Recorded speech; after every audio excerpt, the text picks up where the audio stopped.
A hit-and-run crash in Chigwell, Essex, claimed the lives of a 48-year-old woman and her 2 dogs as they were walking on Manford Way.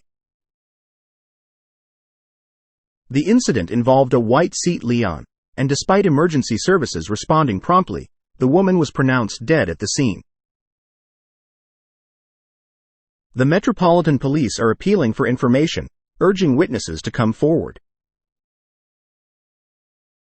The driver fled the scene, and although the vehicle, a Seat Leon, was found nearby, no arrests have been made.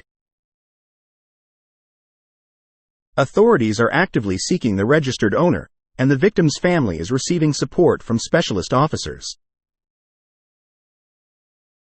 To assist the investigation, individuals can contact the police at 101 or provide anonymous tips through Crimestoppers at 0800 555 111.